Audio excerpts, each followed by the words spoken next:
The Crown Prince's mom of Capital's elite circle put out the word, whichever woman can sleep with her gay son and turn him straight gets a 10 million reward.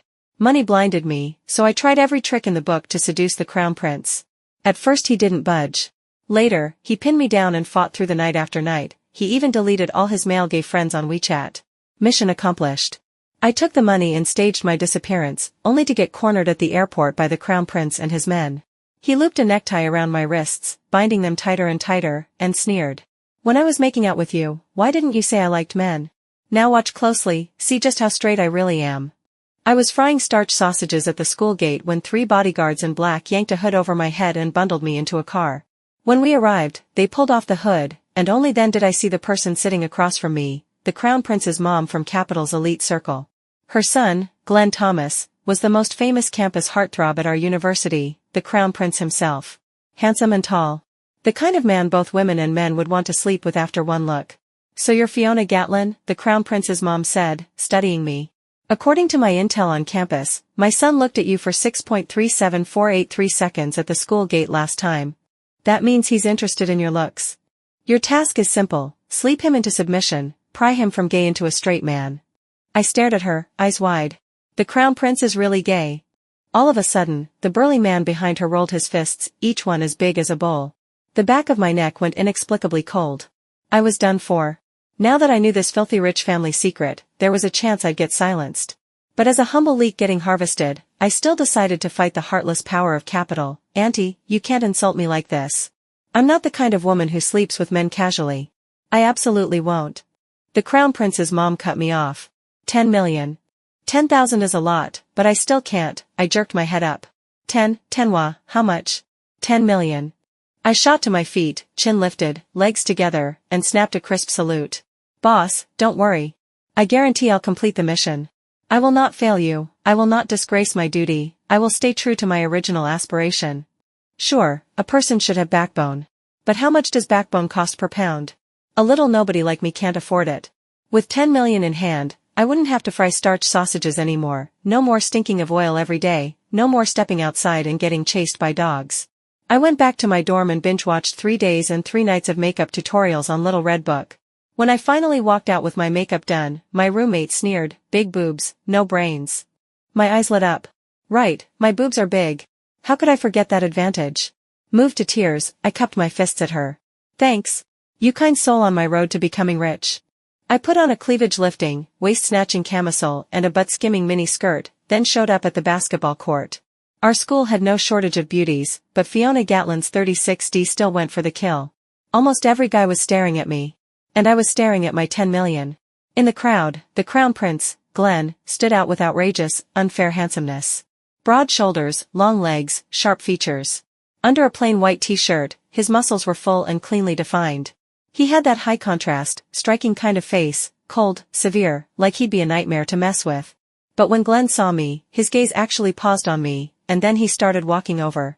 My heart immediately started pounding. Oh my God, did my 36D conquer him? Love at first sight? Watching those long legs stride toward me like the wind, I cleared my throat and said in my most coquettish voice, Classmate Thomas, are you looking for me? Glenn looked down at me, frowned as if he wrestled with something for a moment, and then his thin lips gave me 6 icy words, 2 starch sausages. Damn it. Even the Crown Prince likes junk food? Grinding my teeth, I fried the sausages while sneaking glances at Glenn as he waited at my stall. He stood there cool and distant, one hand in his pocket, head down, checking his phone. I handed him the sausages. And took the chance to start a conversation. So, classmate Thomas, you're so handsome.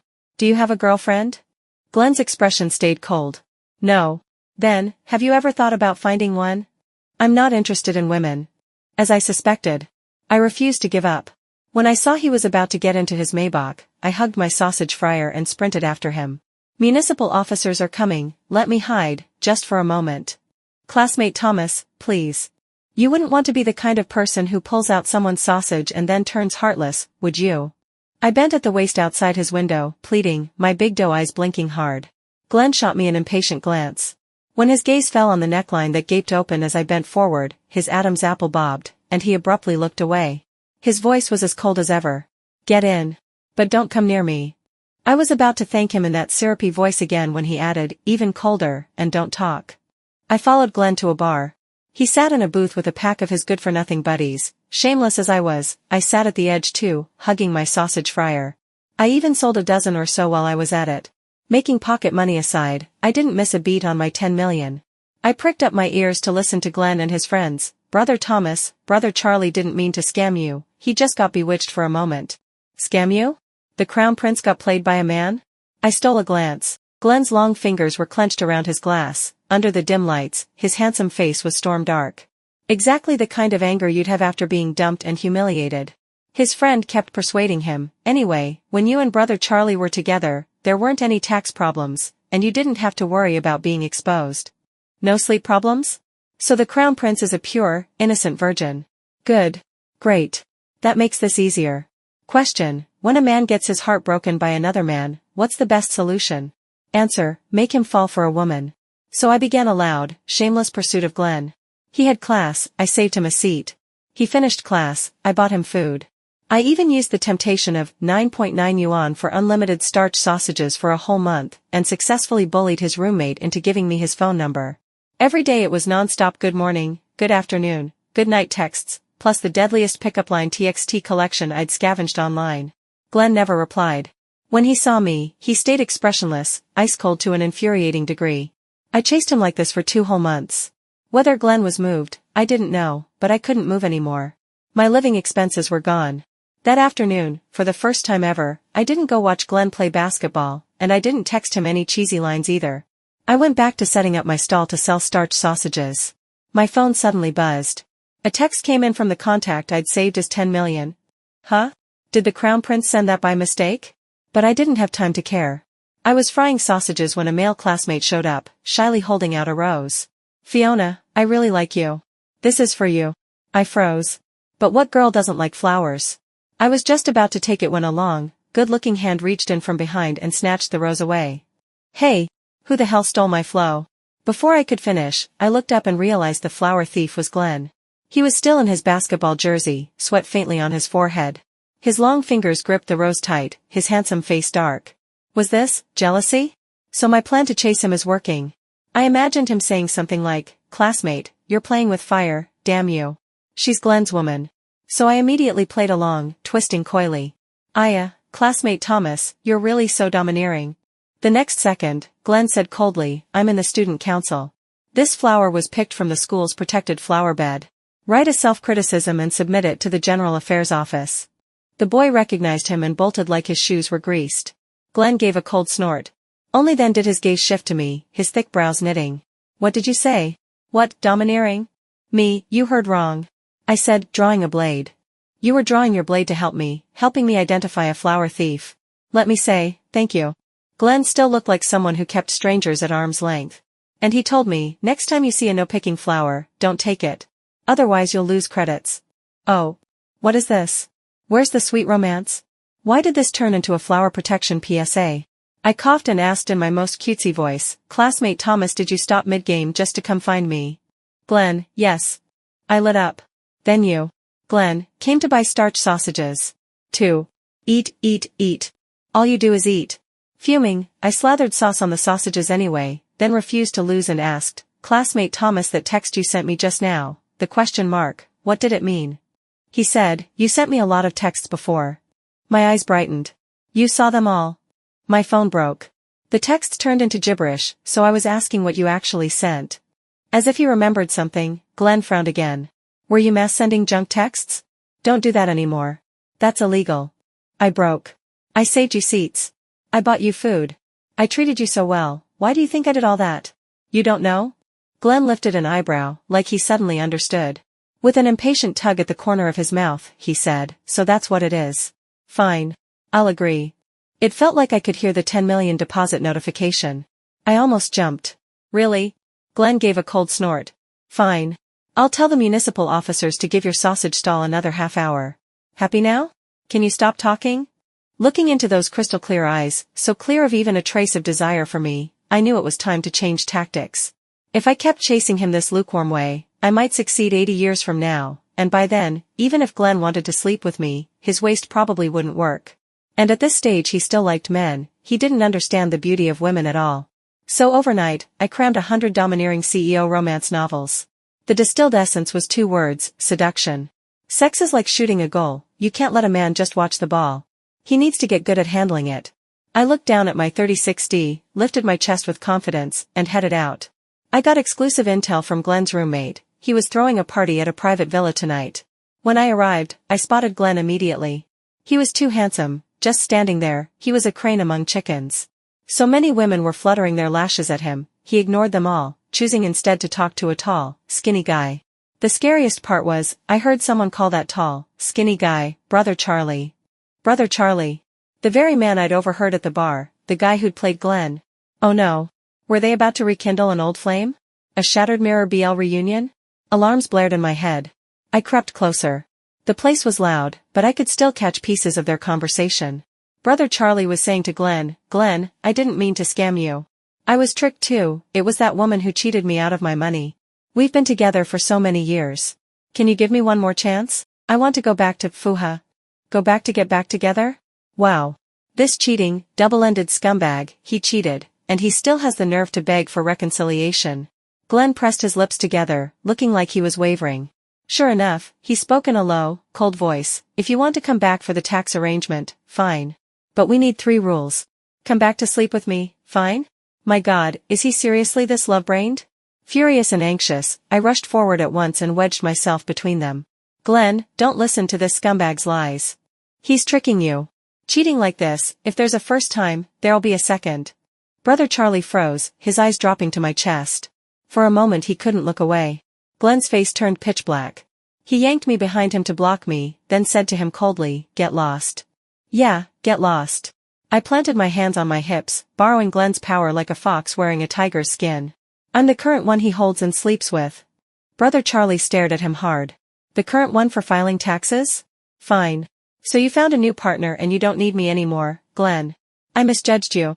Then he stormed off in a rage. And Glenn, too, slammed his wineglass down with a bang, turned with a cold face, and walked into the villa. Good. Great. Now it wasn't a broken mirror, it was shattered glass. Nothing to stick back together. I finally let out a full breath. Making money is really not easy. Glenn was obviously furious. But it was fine, as long as I was happy. I trailed after him with a grin, preaching the principle that once a scumbag turns back, even dogs won't want him. "Can you be quiet?" Glenn stopped abruptly. I slammed into his back, and my chest. It hurt like hell. I nearly got flattened. I rubbed my chest and glared at him. Glenn's gaze slid to my chest without thinking, then, the next second, he snapped it away. His breathing turned inexplicably heavier, and his tone grew even harsher. "Try following me again. Get farther away from me." I was gentler than a customer service rep. "Honey, after meeting a scumbag, irritable, short-tempered, I completely understand this state you're in. They say that after heartbreak, people are at their most fragile, and the easiest to move. This once-in-a-lifetime window, I decided to seize with a heavy hitter. Classmate Thomas, I know you're still a virgin. You're 20 years old, tell me that's reasonable. Have you ever thought that what you should do right now is change yourself? Maybe once you try, doing the deed with a woman, you'll finally let go of your bent past and be reborn." The more Glenn listened, the darker his face grew. By the last sentence, he was so furious he laughed instead. "TSK. You're pretty open-minded, aren't you? What, you're mocking me for being a virgin, so you're a veteran, then?" I was a little guilty, but I kept my spine straight. Well, of course. I'm totally experienced. "Why do you want to try with me?" Glenn's eyes turned teasing, yet there was a chill underneath. "Try how? What kind of question is that? Was he really that far gone? Only watched man-on-man stuff, never man-and-woman?" I couldn't hold it back and blurted, just like that. "Are you even a man? You look so manly, don't tell me you're the one who bottoms." Sure enough, you can't provoke a man. The moment the words left my mouth, Glenn locked an arm around my waist and slammed me hard against the wall. Since becoming an adult, it was the first time I'd been this close to a man. He clearly never smoked, he was obsessively clean. All over him was a crisp, minty scent that smelled ridiculously good. His t-shirt collar slipped down, and the jet of his collarbones was so sexy I wanted to lick it. A top-tier hottie like this, what a waste if he was really gay. In that instant, I felt like turning him straight wasn't just for 10 million anymore. I was doing a public service for my fellow women. Daring to call me a bottom. Glenn lowered his head with a cold laugh. "Your guts are bigger than your tits." I shook my head honestly. "And no, I'm sure now you're not." He was this man, he was definitely the top. A top being called a bottom, of course he'd be pissed. Glenn's expression eased a little. His handsome face drew close, scorching breath brushing my skin. Aren't you experienced? Then hurry up and do something, His stare had my whole body taut, but I didn't want him looking down on me. So I wrapped my arms around his neck, rose onto my tiptoes, and, steeling myself, kissed him. Except I was too short and didn't reach his lips. I kissed his Adam's apple instead. He seemed to let out a muffled sound. I didn't have time to catch it. He pinched my cheeks and crashed his mouth onto mine. This time I was the one who made a sound. At first it was just his lips pressed to mine, cool and soft, my heartbeat racing until my head spun. But very quickly, he started tangling with me, teeth and tongue, relentless.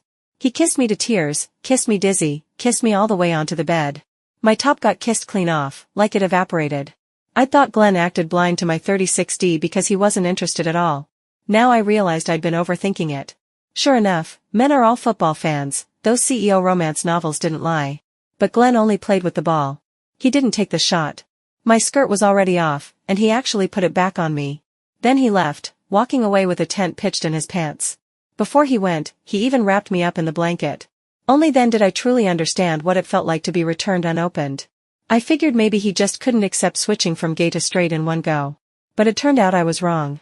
2 days later, Glenn asked me to meet him at the same party villa, and he was carrying a huge bag. I thought he'd bought me something tasty. When I opened it, there were 3 boxes of extra-large ultra-thin condoms, plus more than a dozen Japanese DVDs. So that's what he'd been doing for 2 days, cramming missing knowledge? A shadow fell over me. Glenn unbuttoned his shirt as he spoke. Ready? I'll let you see clearly whether I'm a man. And I'll let you see just how fierce the virgin you mocked can be. I stared, eyes wide.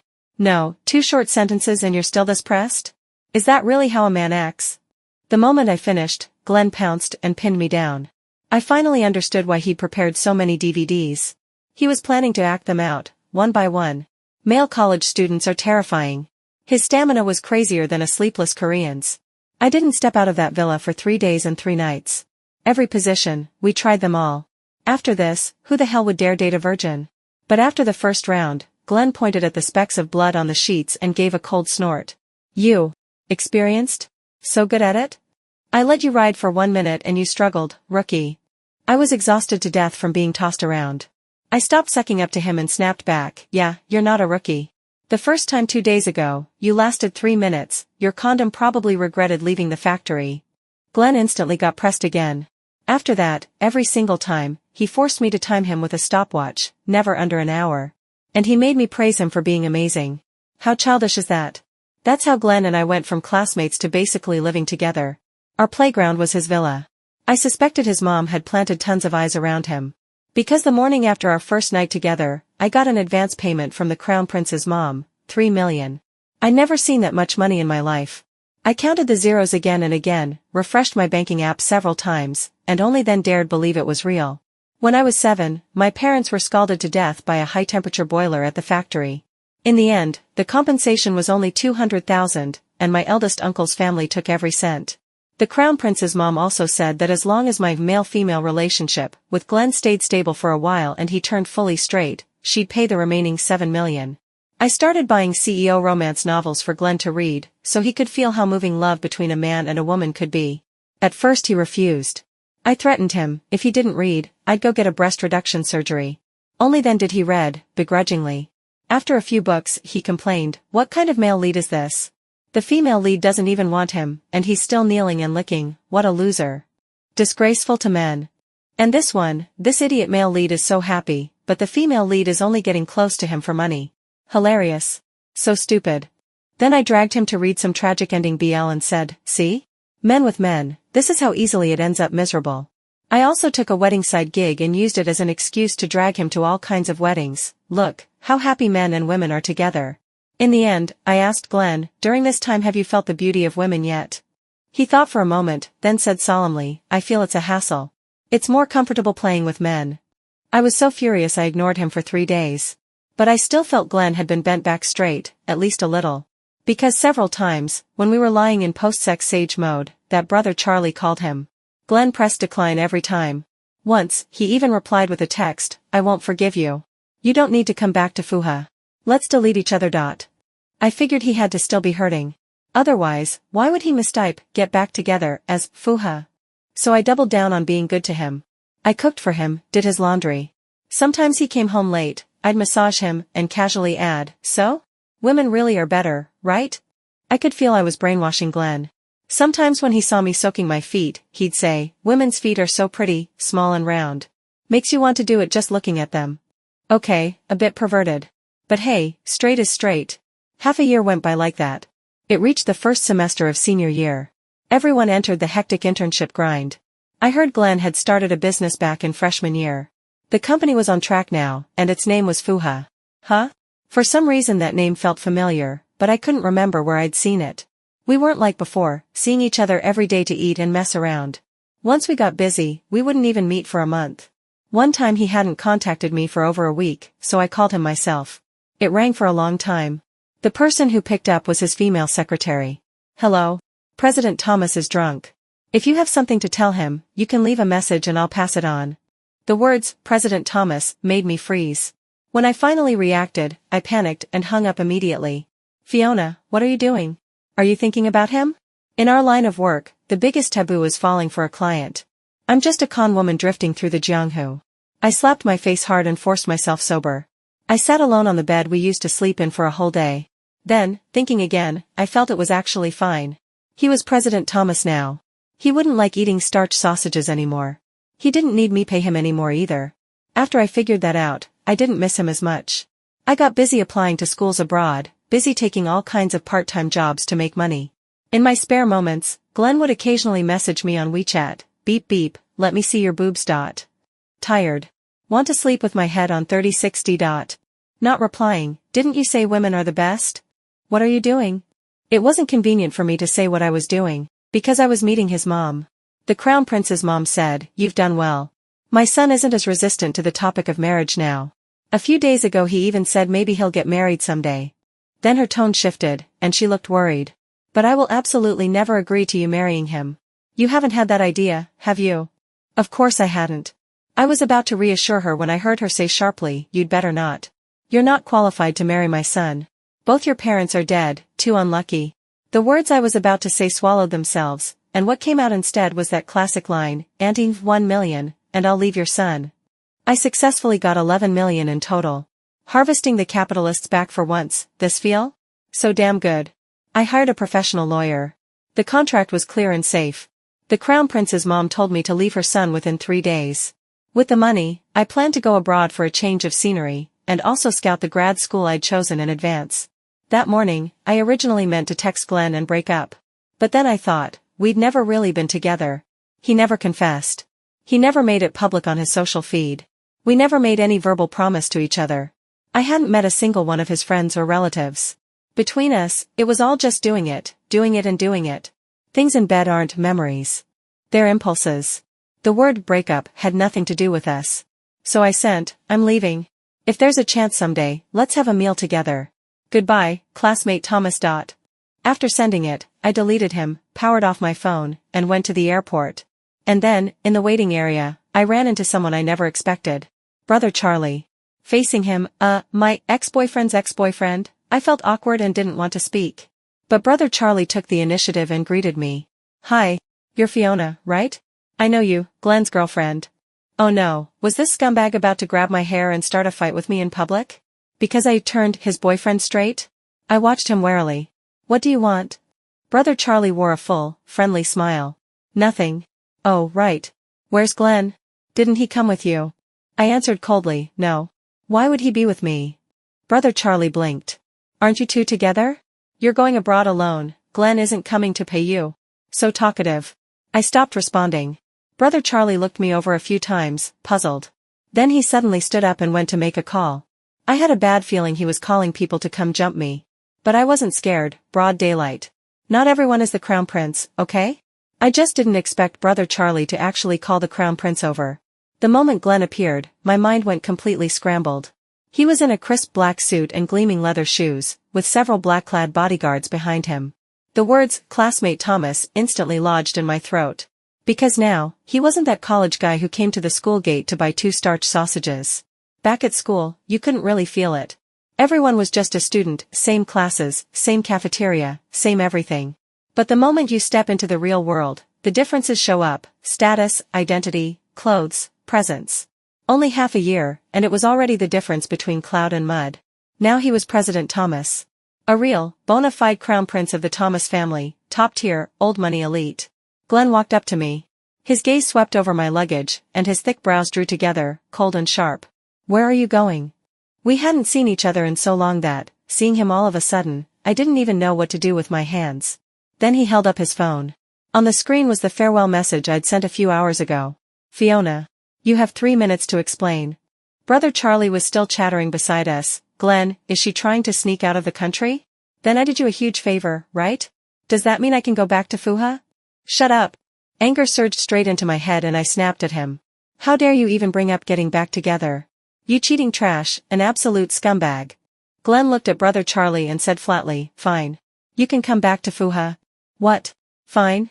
As in reconcile?"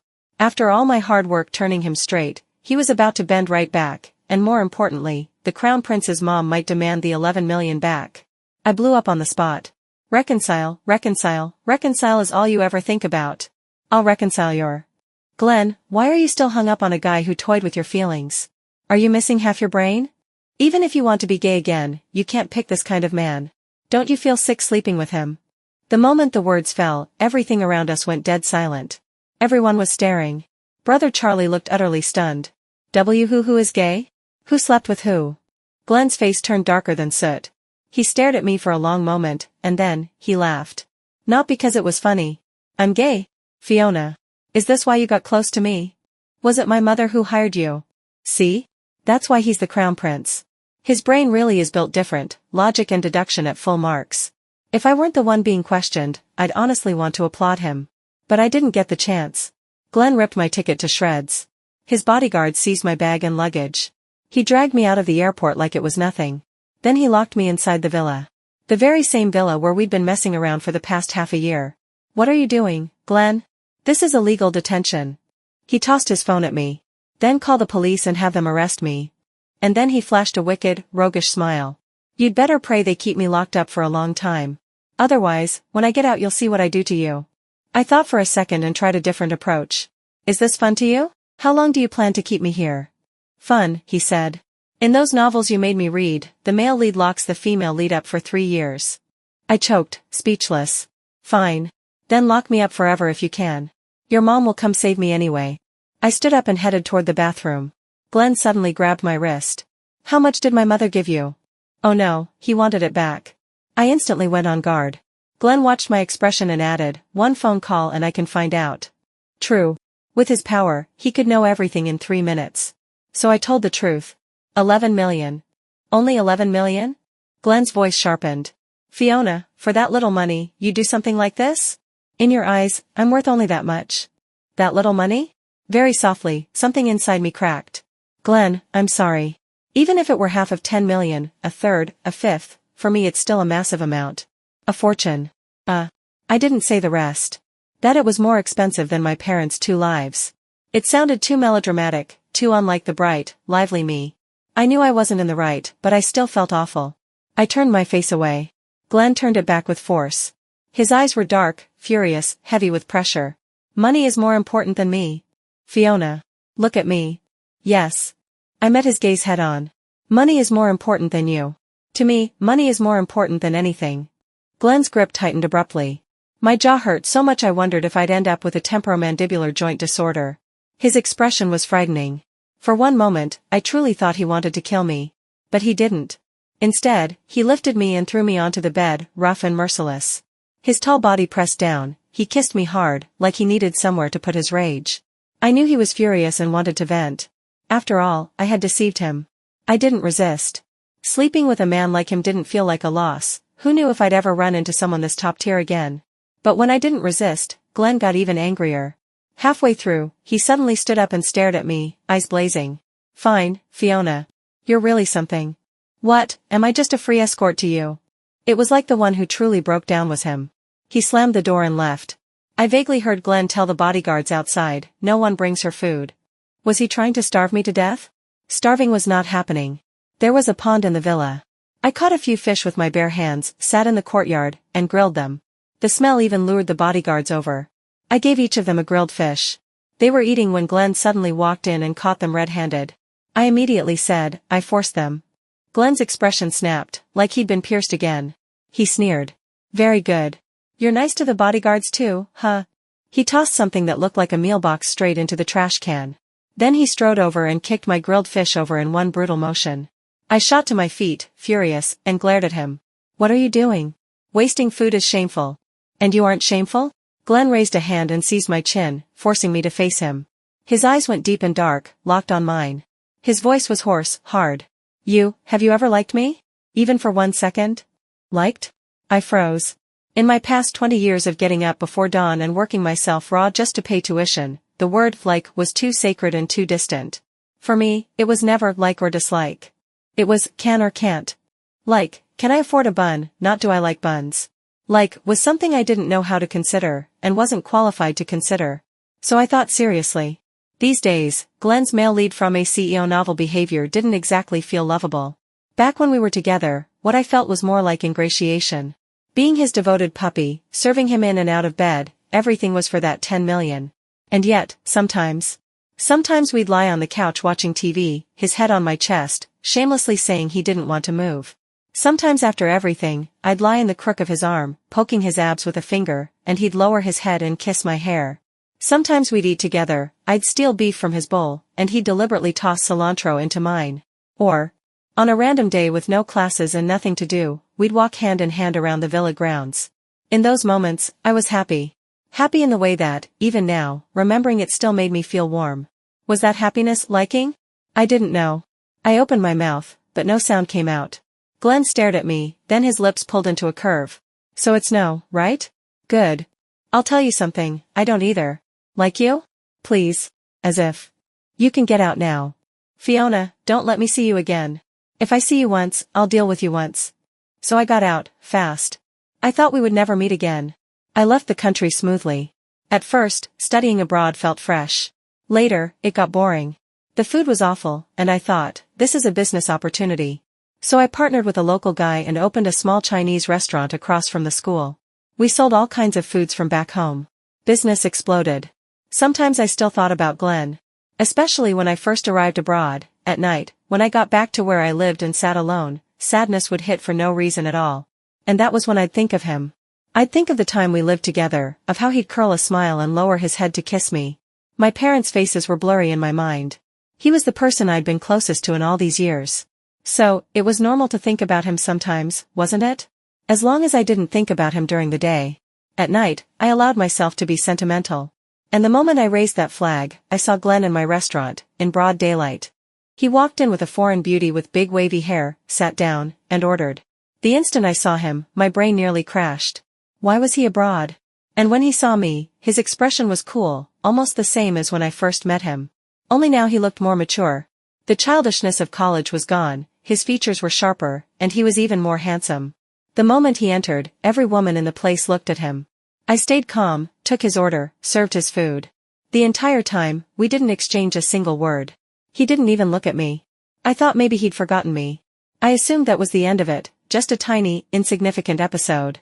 But that night, I received a call from an unfamiliar number. It was Glenn. When I arrived at Glenn's apartment, he was curled on the sofa, one hand pressing his stomach, brow tightly furrowed. He looked miserable. "Glenn?" I called. "Are you okay? Took you long enough." He opened his eyes, looked at me, then closed them again, speaking coldly. "What, were you in bed with your new boyfriend?" I glared at him. "If you still have the energy to be sarcastic, your stomach can't hurt that much." If he hadn't said on the phone that he ate my food and his stomach was twisting so badly he thought he'd die, why would I have come running to his place? Glenn let out a low groan. "It hurts. Your food isn't clean. I ate it and it's hurt ever since." "Don't talk nonsense. My restaurant's been open for ages. No one's ever felt sick." I walked up and crouched in front of him, reaching toward his abdomen. "Does it hurt here?" He didn't answer, he just let me touch. But the moment I stopped touching, he started again. "I'm going to sue your restaurant. You made me sick and delayed a 10 billion deal. Just wait, you'll go bankrupt." I snapped. "Glenn, you're doing this on purpose to get back at me, aren't you? Your stomach doesn't hurt at all." He sat up abruptly, eyes locked on mine. I stared back just as hard. When he saw I wouldn't back down, he lunged and pinned me down on the carpet, kissing me hard. I thought of the foreign woman from earlier, and I struggled even more fiercely. But I was no match for him. My skirt was tugged loose in the scuffle. And then he stopped. Because I realized, shockingly, that he had no reaction at all. You noticed. Glenn paused, turned his face away, and didn't look at me. There was bitterness in his voice. I have dysfunction. Ever since you left, I've been like this. How am I still a man? That woman this afternoon thought I was useless and dumped me. What's the point of living? You should go too. I know you're sick of me.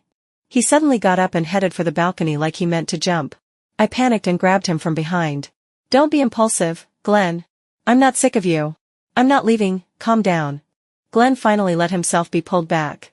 He showed me a report from a specialist. It said that the process of forcibly shifting him from gay to straight had been too abrupt. Psychologically he hadn't adjusted, which triggered resistance and rejection around intimacy. So what do we do? The dense medical jargon made no sense to me. It also made guilt flood my throat. Yes, I was the one who turned him, but how could I have known it would lead to something this terrifying? I don't know. Glenn's expression dimmed. I don't feel anything for men or women anymore. Nothing at all? I asked softly. Then later, did you ever try, with Brother Charlie? Did you have any reaction? Glenn's face went black in an instant. He closed his eyes, like he was trying desperately to suppress something. When he spoke again, the words were forced out through clenched teeth. With him, nothing either. I'm useless. I might as well die. Don't. I panicked. There has to be a way. We'll figure it out together. This is partly my responsibility, I'll take responsibility. The moment I said it, Glenn's eyes snapped open and locked onto mine. You'll take responsibility? For me? Yes. Just don't do anything stupid. Fine. Glenn went into the study. Within minutes, he came back out and tossed a multi-page agreement at me. I jumped. You type that fast? He cleared his throat. Voice input. The agreement basically said, I would help him with treatment, and he would pay me $10 million as compensation. It felt weirdly familiar. I protested, it's been 2 years, everything's inflated. Your price is still the same as your mom's? I want a raise. Glenn shot me a vicious look. Fiona, you have the nerve to say that? Why do you think I'm like this? His glare made me feel guilty. I gritted my teeth, ready to sign anyway. Then I read it carefully and realized. It wasn't 10 million total. It was 10 million per month. My hand jerked so hard I nearly developed an obstacle myself. This is obscenely rich. Capital's crown prince really is terrifying. Fine. I will do my absolute best to help him regain the vigor of a normal man. So Glenn and I moved in together again. He bought a new standalone villa with gorgeous scenery, saying fresh air would help with recovery. He also made a rule, at home, I wasn't allowed to wear a bra, supposedly to stimulate his visual nerves and correct his orientation. I'd thought helping him recover would be a long, brutal process. Turns out, the first time we ended up in bed again, everything was perfectly normal. Glenn, aren't you fine? Glenn paused mid-motion. Oh. Maybe being with you triggered some physical memory. Like that? Shall we continue? Fine. Wait, no. I suddenly blurted, but didn't the medical report say you were because of? Glenn cut me off. I know. You think I'm disgusting. You look down on me. As he spoke, he rolled over like he was about to head for the balcony. I'm a useless piece of trash. I might as well die. Hey. I panicked, wrapped my arms around his waist, and dragged him back onto the bed. After that, I never asked again. Every time he was with me, he was completely normal. There was never another no-response incident. He said he'd consulted a doctor, who claimed it might be because my hormones suited him unusually well. Then he rattled off a pile of medical jargon, all in English. It gave me a headache, so I stopped listening, and I definitely stopped asking. As long as it worked, that was enough. And it wasn't like we stayed home doing that every day. I was busy with school, Glenn was busy expanding FUHA Group's overseas market. Life went on, day after day. A year later, my savings had crossed 100 million. It felt like I had too much money, like I didn't deserve it. I tested the waters with Glenn. You seem cured already. Last night when I came out of the shower, your reaction looked pretty intense. Glenn's hands froze on the keyboard. What are you implying? Well, I mean, should we end the contract? Even if you're rich, you can't keep spending like this forever. Glenn fell silent for a moment, his gaze drifting toward the balcony. My head instantly split into two. Okay, I'm wrong. I won't say it. You've got money, do whatever you want. Another year passed. On the day I finished my master's degree, right after the ceremony, I was still wearing my graduation gown when Glenn drove me straight to register our marriage. His proposal was so embarrassingly cheesy. He said, "Miss Fiona, I want to be treated by you permanently." I cringed so hard my soul started sweating. I grabbed his phone and checked. Sure enough, his latest read was, "Sweet wife above, CEO husband, be gentle." I snapped, "At your age? From now on, no more domineering CEO novels." But Glenn had everything prepared, flowers, ring, the full set. I looked it over and huffed. "You did put some thought into this." Glenn looked ridiculously proud. "Of course. I can't be careless when I'm marrying a rich lady worth over 100 million. What a sweet talker. I loved being called a rich lady. I looped my arms around his neck and rewarded him with a long, lingering kiss. After we got the certificate, I was still worried. "Will your mom say something?" Glenn looked unconcerned. "She will." And sure enough, that afternoon, I got a call from the Crown Prince's mom. Even though Glenn had said I didn't need to care about his mother at all, that I could do whatever I wanted, that the Thomas family answered to him now, and he was born henpecked, so effectively the Thomas family answered to me, still, she was my mother-in-law now. I couldn't exactly curse her out over the phone, could I? For Glenn's sake, I had to keep things polite. I was nervously choosing my words when her domineering voice came through. "Fiona, right? Heh. I hear you're my daughter-in-law now. Impressive. You've got something. Here's the deal. I'll give you 30 million. Your first child must be a girl. I don't want a grandson anymore. What if he turns out gay too? Just another money-wasting little disaster. 30 million. Deal or no deal? Hello? Hello? Extra 1, Miss Gatlin's late realization. One night after marriage, sometime around dawn. I was half asleep when I suddenly sat bolt upright in bed. Wait, something's not right. The company Glenn started in freshman year was called Fuha. Back then, I heard brother Charlie tell Glenn he wanted to come back and reconcile. But what he meant was, he wanted to come back to Fuha. And that hug sleep, was it actually file taxes? I spun around and shook the man beside me. "Classmate Thomas. Wake up." Glenn opened his eyes and pulled me into his arms. "What is it? Nightmare? Did I mishear it back then? Did I hear wrong?" I demanded. "Brother Charlie said he wanted to come back to Fuha, right? He didn't cheat on you, he scammed your money. He handled the company's taxes, right?" By the end, it clicked like lightning. You weren't gay at all back then, were you? Oh, you, filthy straight man. You lied to me for so long." Glenn suddenly sat up, staring at me with a serious face. "Wife. I have something to say." I glared at him. "Fine. Confess." Glenn said solemnly, "I've been thinking, maybe we shouldn't have kids. If they inherit your listening skills, their English listening score will be 0. They won't even get into college." I lunged at him, furious, and started hitting him. Somehow, I ended up pinned instead, completely taken advantage of. Divorce. Divorce. Extra 2, classmate Thomas's monologue. Glenn was furious, absolutely furious. That woman Fiona took his mother's money, assumed he was gay, and even misunderstood him and the brother he built his business with as having something going on. Fine. Whatever. But then she tried to sneak away. 10 million, just 10 million. For something that insignificant, she was going to abandon him? Was he, Glenn, really not worth even 10 million? He worked so hard in bed. Every time she said she liked it, was all of it a lie? He was furious. He confronted her. And she said it, without a second's hesitation, money mattered more than him. Clean. Cruel. No dragging it out. In that moment, he was so angry he wanted to strangle her. He slammed the door, left, and locked her up. But a few days later, he couldn't help himself. He still brought food to see her. And she, heartless thing, was out there grilling fish like she was on vacation. She couldn't even pretend to cry for him.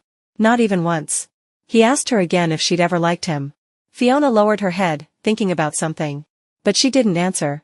In that instant, Glenn experienced what heart-ripping truly meant for the first time.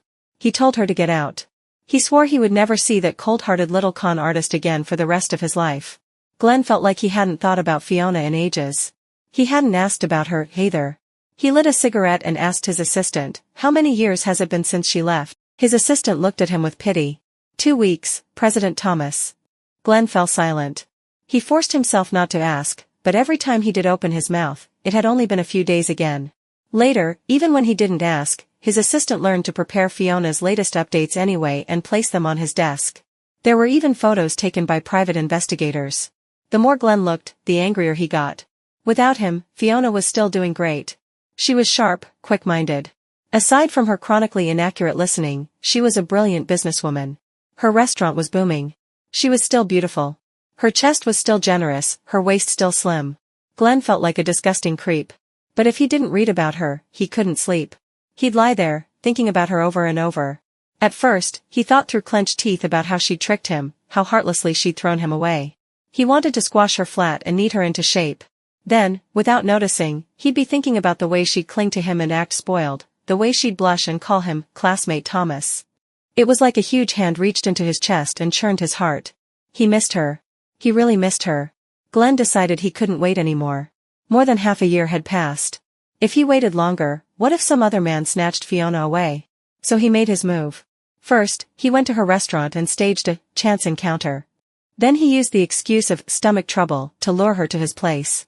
She cared too much about her career, she would never let her restaurant get into trouble. So as long as he claimed the food was unsafe, she would come. Sure enough, she came. Then he used his ultimate weapon, he lied and told her he had dysfunction. He even produced a stack of professional medical reports, of course, all written by him. But for fooling Fiona, it was more than enough. Sure enough, Fiona was terrified. Her little face turned pale as paper. Seeing her so worried made something inside Glenn finally feel a bit better. So she wasn't completely indifferent to him after all. He played the misery card, and he used the lowest tactic of all, threatening death, saying he didn't want to live anymore. No choice. When you're chasing a woman, you can't afford pride. In the end, when Fiona panicked, Glenn backed off just enough, baiting, retreating, advancing again, until he forced her to say she would take responsibility for him. From a gentleman's perspective, the move was a bit despicable. But Glenn didn't care. He had to have this woman. While the iron was hot, he produced the agreement he'd prepared in advance and made Fiona sign. 10 million a month. He watched Fiona go blank with shock, those round eyes widening, sly and silly, but dazzlingly pretty. He knew Fiona loved money. After she went abroad, he sent people to investigate her background. Only then did he learn how hard her childhood had been, parents dead, raised on scraps from others, growing up alone, stubbornly optimistic. So she had no sense of security at all. She overthought everything. She simply had never seen love. After reading that, Glenn thought, fine. Let her love money. He had money anyway. No matter how much she wanted, he could give it. As long as she didn't leave him. He would work hard, keep earning, sit firmly at the top as the richest man. That way, for the rest of her life, Fiona would never be able to leave him again. He would give her money for a lifetime. And he would love her for a lifetime, too. He would wait until the day she finally opened her heart and loved him completely.